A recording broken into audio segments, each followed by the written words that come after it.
Assalamu alaikum wa rahmatullahi wa barakatuh. Alhamdulillahi rabbil alamin, ar-rahmanir rahim, maliki yawmiddin. Iyyaka na'budu wa iyyaka nasta'in. Ihdina siratal mustaqim, ihdina siratal mustaqim, ihdina siratal mustaqim, siratal ladzina an'amta alaihim, ghairil maghdubi alaihim waladdallin. Amin. Allahumma salli ala sayyidina Muhammad al-Fatih lima ughliqa wa al-khatim lima sabaqa. Nasir al-haqqi bil haqqi wal hadi ila siratikal mustaqim wa ala alihi haqqa qadrihi wa miqdarihi al-azim. Alors, chers frères du monde entier, chers sœurs du monde entier, je vous salue du fond de mon cœur avec la salutation la plus bénite. Assalamu alaikum wa rahmatullahi wa barakatuh. Que la paix, la bénédiction de Dieu soit sur vous ainsi que sur toutes vos familles, sur tout le monde. Et aujourd'hui, nous sommes encore là pour une nouvelle vidéo. Et puis, pour cette fois-ci, nous allons commencer avec la ressemblance du mardi par rapport au prophète Mohammed sur le point de la ressemblance liée à sa vie. Et dans les vidéos précédentes sur la ressemblance du prophète et du mardi par rapport au prophète Mohammed, nous avons parlé de la ressemblance liée à sa naissance. Donc, on était sur le 11e point. Maintenant, nous allons continuer avec le 12e point qui est lié à celui de la ressemblance de sa vie. Donc, sa vie, son comportement. Et puis, sur ce point, sur le 12e point, bien sûr, nous retenons que l'histoire nous fait savoir que le prophète Mohammed, sallallahu alayhi wa sallam, durant toute sa vie, dès sa naissance jusqu'à sa jeunesse, son adolescence, il était un jeune homme, il était quelqu'un qui avait une moralité élevée. Donc, c'est quelqu'un qui a une moralité élevée. Et puis, jusqu'à sa mission, lorsqu'il était en train d'accomplir sa mission, il avait aussi une bonne caractère, tout ça. Donc, et le Coran l'a même confirmé en disant Inna kala khuluqul azim, c'est-à-dire tu essaies d'une moralité imminente, c'est-à-dire le prophète Mohammed est d'une moralité, est d'un caractère imminent, est d'un caractère suprême. Donc, de cette même manière, la ressemblance du mardi par rapport au prophète Mohammed sur ce point, c'est que le mardi aussi sera quelqu'un de bonne moralité, d'une moralité élevée, même si ce n'est pas comme pour le prophète Mohammed à 100%, il peut avancer. Le mardi aussi sera quelqu'un qui a une envie de moralité très très exemplaire, un caractère acceptable, donc tout ça. Alors, le 13e point ici, c'est au niveau de la conscience du prophète Mohammed. Et on nous raconte que avant l'arrivée de l'ange Gabriel, avant que l'ange Gabriel ne vienne visiter le prophète Mohammed dans la grotte, là où il avait l'habitude de faire son zikr, d'appeler Dieu, tout ça. Tout ce temps, avant qu'il ne soit désigné comme prophète, il était quelqu'un qui était seul avec sa conscience, c'est-à-dire il était honnête, il avait le savoir, il était honnête, il était quelqu'un qui est conscient de sa vie, tout ça.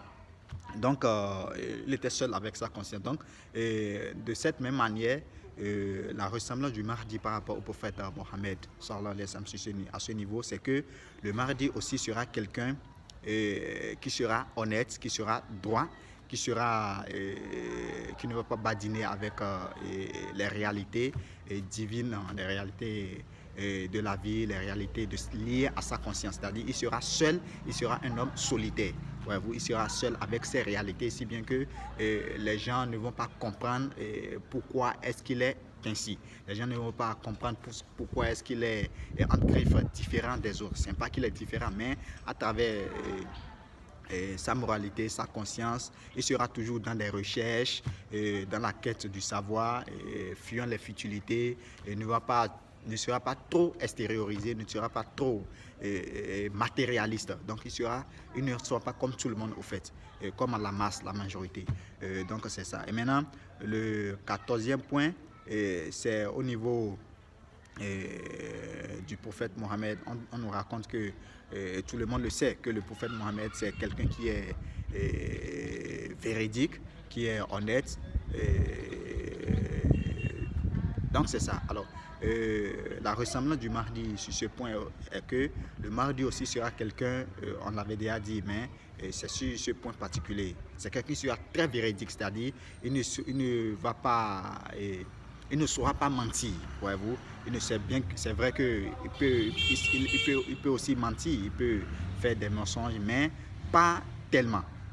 Vous voyez ce que je dis. Donc, il sera véridique, il sera droit. Il ne saura pas comment frauder ou bien comment faire la corruption, toutes ces choses. C'est-à-dire, il sera honnête, il sera véridique, si bien que, au fait, il est conçu pour ça, en réalité.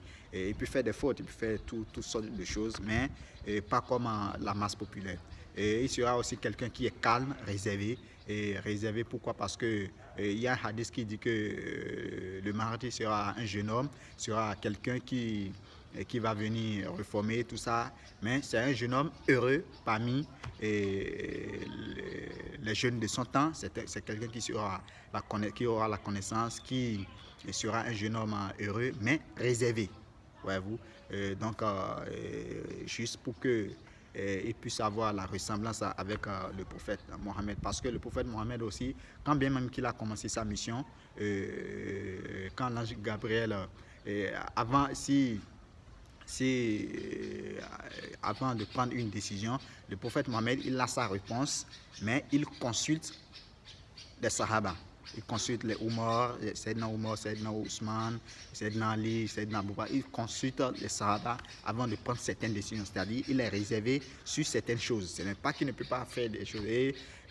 Donc c'est ça. Alors le 15e point de ressemblance du Mahdi par rapport au prophète Mohammed, sallallahu alayhi wa sallam, c'est que le prophète Mohammed, c'est quelqu'un qui, avec à cause de son honnêteté, à cause de ses bons caractères, il avait son époux, n'est-ce pas? Au fait, il était respecté par tout le monde, voyez-vous. C'est quelqu'un qui est, si bien même qu'on l'avait surnommé Al-Amin, c'est-à-dire l'honnête, voyez-vous. Donc, de cette même manière, la ressemblance du Mahdi par rapport au prophète Mohammed ici, c'est que le Mahdi aussi sera quelqu'un qui sera très respecté, qui sera considéré par son entourage, petit, grand, surtout ses amis, tout ça. Et c'est vrai, il va collaborer les gens, mais à travers ses caractères, on le verra comme quelqu'un qu'on est obligé de respecter, voyez-vous. Donc c'est ça, et c'est pour cela, dans un hadith, le prophète Mohammed sallallahu alayhi wa sallam, il disait qu'il aura un caractère majestueux, voyez-vous. Il aura un démarche majestueux, il aura un caractère majestueux, c'est-à-dire ce n'est pas un caractère arrogant, ce n'est pas que le caractère majestueux sera lié à l'arrogance, mais c'est un caractère, c'est-à-dire respectueux. Il sera quelqu'un qui saura se respecter et va amener les autres à le respecter de manière, c'est-à-dire de façon obligatoire. Donc c'est ça le 15e point. Et je pense que c'est ici nous allons nous arrêter et nous vous disons salam alaikum wa rahmatullahi wa barakatuh, de nous suivre dans notre prochaine vidéo qui va parler de la ressemblance du Mahdi par rapport au prophète Mohammed sur le point de la ressemblance liée à sa mission, c'est-à-dire à la mission du prophète, à la mission du Mahdi comparativement au prophète Mohammed. Donc salam alaikum wa rahmatullahi wa barakatuh.